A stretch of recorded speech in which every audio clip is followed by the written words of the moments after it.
Bom dia a todos, aqui do canal Hermenêutica Ser e Interpretar. Hoje vamos trabalhar sobre o círculo da compreensão na perspectiva e proposta do filósofo Hans-Georg Gadamer. Vamos sim falar de Gadamer hoje. Muito bem, mas antes de entrar no conteúdo da aula de hoje, você tem acompanhado as aulas, tem absorvido o conteúdo, tem crescido com a proposta que aqui tem sido articulada, e para que possamos dar continuidade, eu quero te pedir que você, a assistir, dê sempre o joinha, tá? O seu sinal de positivo, e assista o vídeo completo, certo? E se possível também comente. Então vamos para a aula de hoje? Vamos?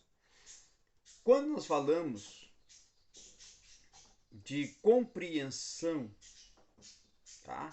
Nós estamos falando de uma regra hermenêutica de que tudo deve ser entendido a partir do individual, segundo Hans Gadamer. E o individual, tá?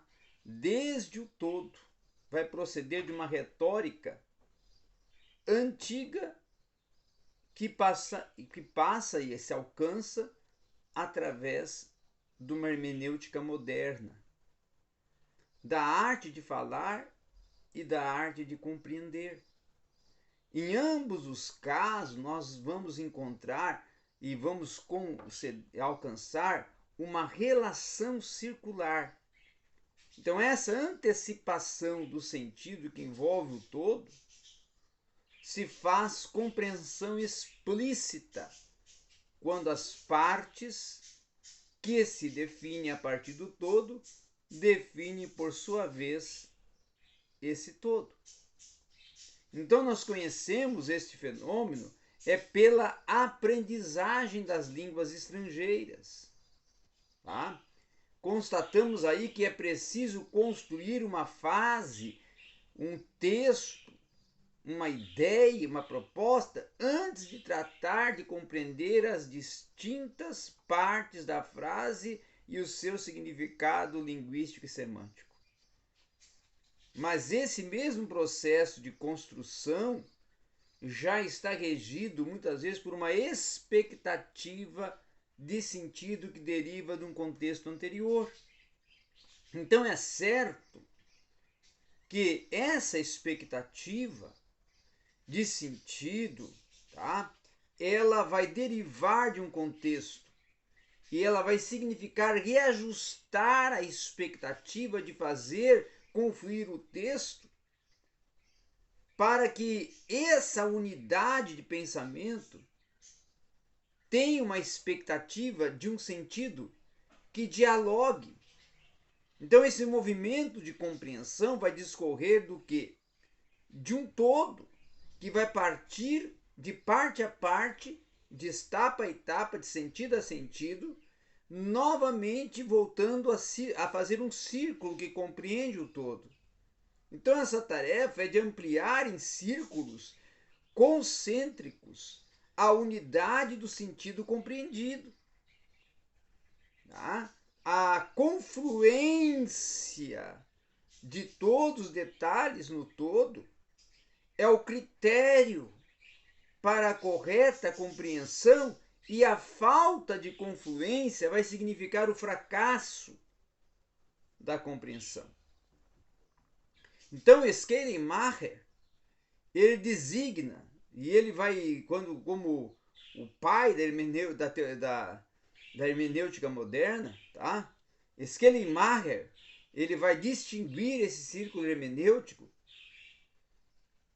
da parte do todo em sua vertente objetiva e subjetiva, com palavras essas ou com contextos que pertencem a um conjunto fraseal, do mesmo modo que cada texto pertence à sua própria estrutura, ao seu próprio contexto, ao seu próprio desenvolvimento semântico, tá?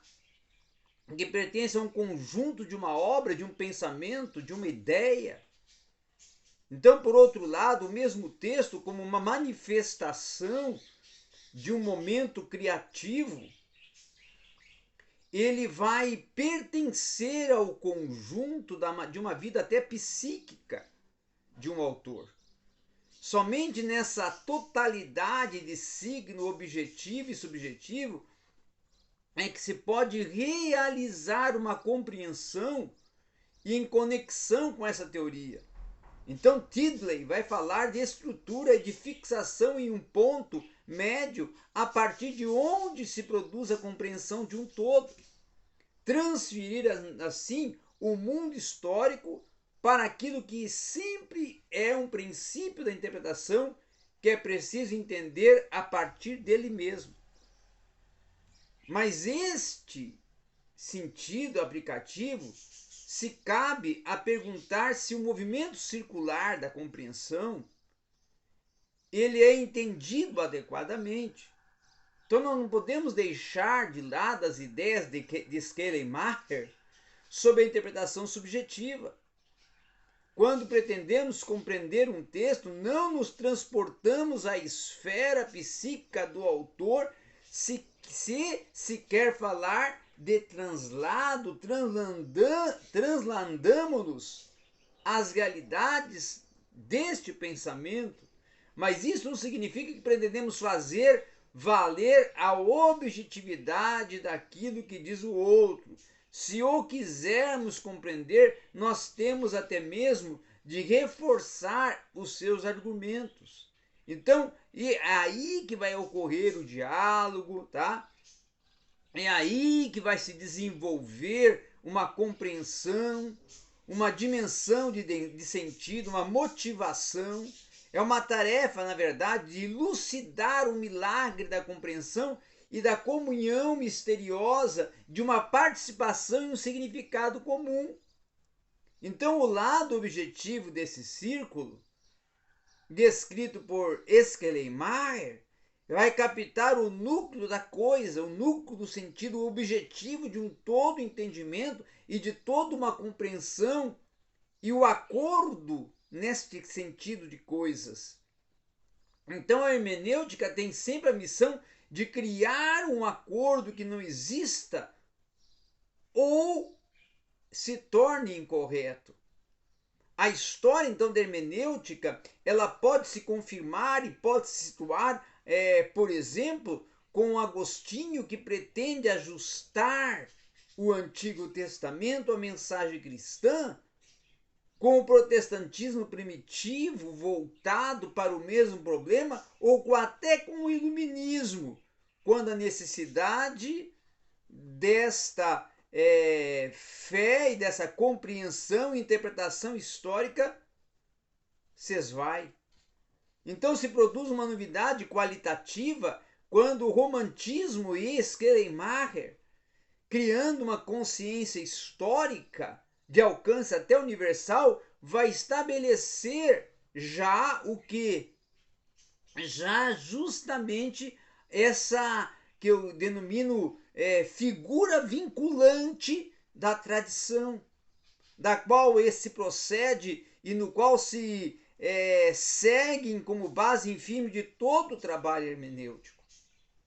Então, um dos precursores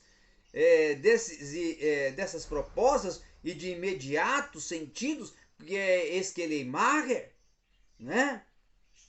Que é justamente o seu, quem sabe, discípulo mais próximo, Friedrich Ast, que vai demonstrar que a compreensão profunda da alusão da hermenêutica, ao exigir que houvesse um meio entendimento entre a antiguidade e o cristianismo, entre um autêntico e a antiguidade. Então, é com essa proposta que, visto até com novas observações, novos olhares, e inserindo o contexto da tradição cristã, isso vai aparecer como novo frente ao iluminismo. Por quê? Porque já não se trata de uma mediação entre a autoridade da tradição e, por um lado, assim, a razão natural, e por outro já se torna uma mediação de dois elementos da tradição, que ambos descobertos pelo iluminismo põem a tarefa de um concerto.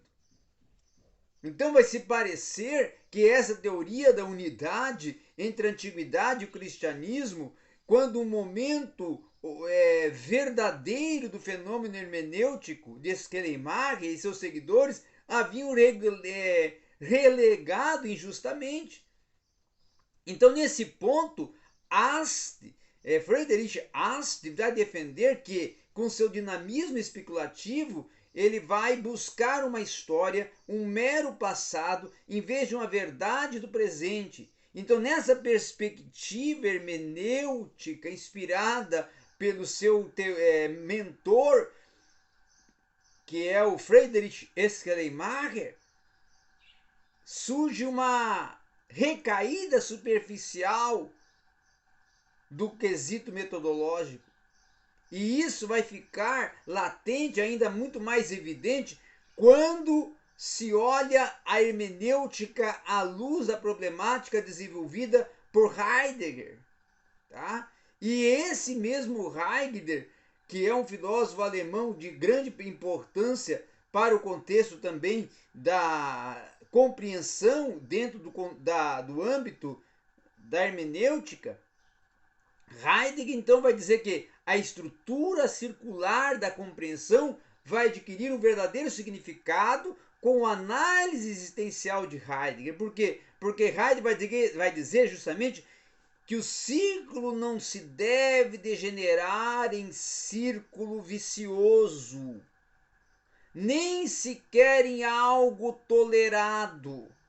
Há nele sim uma possibilidade positiva para o conhecimento mais originário, uma possibilidade que só se alcança realmente uma vez que a interpretação tenha compreendido que a sua tarefa primeira, princípio, a mater, permanente e última, vai consistir em não deixar que a intenção prévia, a previsão e a antecipação sejam suplantadas pelas ocorrências e pelas noções vulgares, mas em assegurar-se e se assegurar que o tema científico, em sua elaboração, parte das coisas naturais e das coisas mesmas.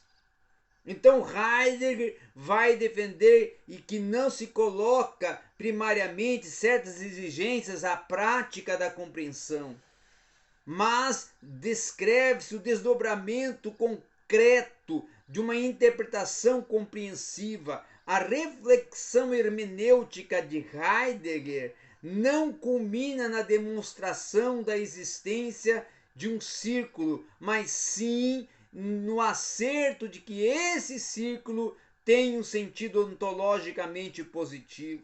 Então essa descrição como tal vai convencer a qualquer intérprete que sabe como se posicionar, sabe o que está fazendo, sabe como está interpretando, que toda interpretação correta deve resguardar-se de uma arbitrariedade das ocorrências e da limitação dos hábitos mentais inadvertidos e vai se fixar nas coisas mesmas, que para o filólogo são textos significativos que por sua vez se tratam de coisas. Então, para o intérprete, o deixar guiar-se pela coisa mesma não é uma decisão valente, é uma tomada, muitas das vezes, uma tomada princípua daquilo que é preciso fixar, do olhar para o texto, olhar na coisa, em qualquer desvio que o intérprete sofra a partir da sua posição. Quem pretende compreender um texto faz sempre um projeto, porque ele antecipa o sentido do conjunto, tá? E uma vez que aparece, muitas das vezes, primeiro um sentido no texto, esse primeiro sentido vai se manifestar, por sua vez, justamente porque já lemos o texto com certas expectativas guiadas por um determinado sentido e uma compreensão do texto que vai consistir na elaboração de um projeto, sempre sujeito a uma revisão que resulte de um aproveitamento e de um aprofundamento do sentido. Então essa descrição ela se torna óbvia em um resumo rudimentar que cada revisão de um projeto pode abarcar um novo projeto de sentido, que os projetos em disputa podem contribuir conjuntamente para uma reelaboração, até se fixar com mais clareza, com mais nitidez, a unidade do sentido. Então a interpretação vai começar com preconceitos que devem ser substituídos por conceitos muito mais adequados.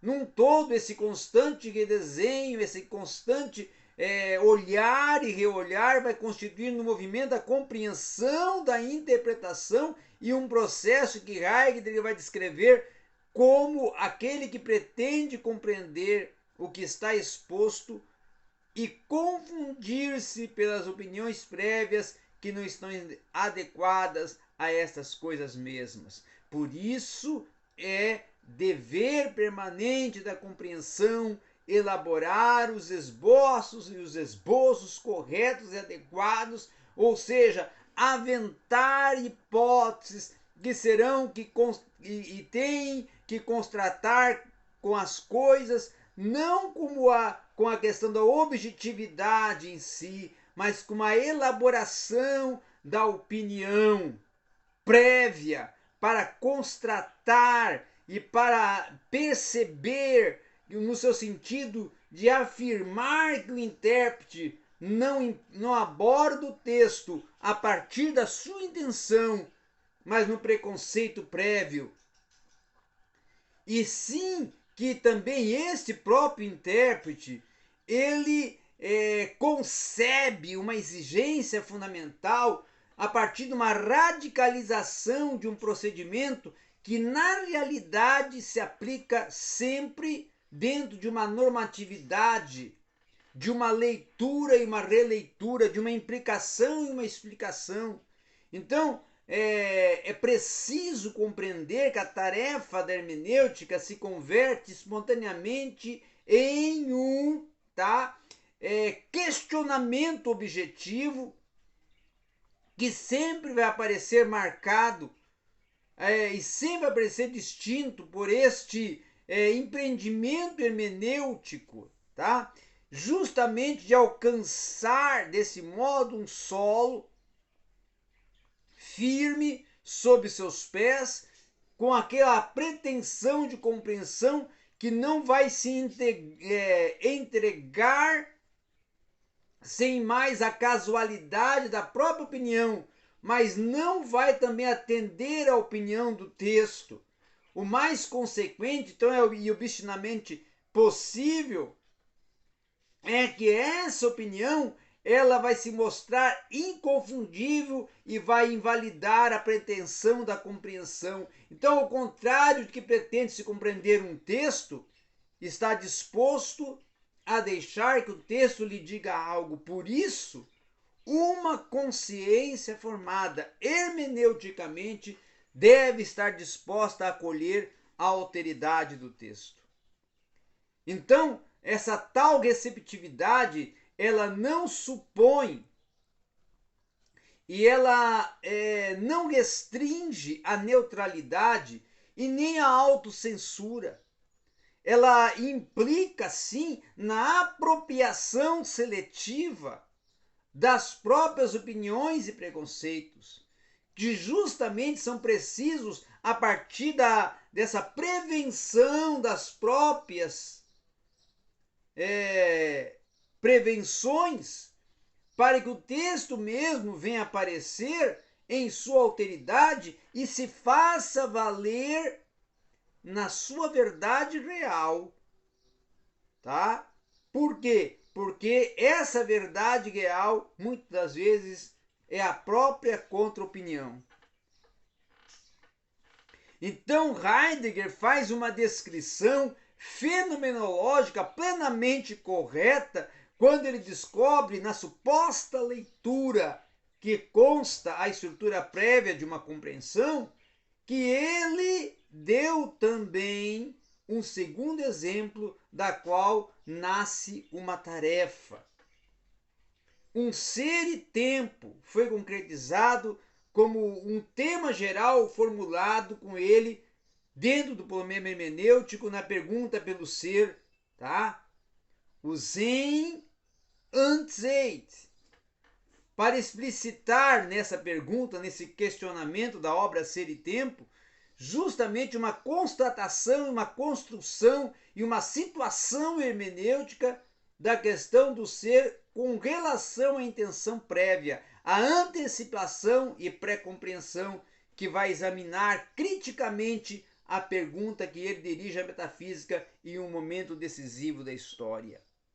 Então, desse modo, é que se realiza o que exige da consciência histórica da hermenêutica. Em todos os casos, é uma compreensão guiada por uma intenção metodológica que não vai buscar confirmar simplesmente suas antecipações, mas sim tentará tomar consciência delas, controlando-as para obter, assim, a reta compreensão a partir das coisas mesmas.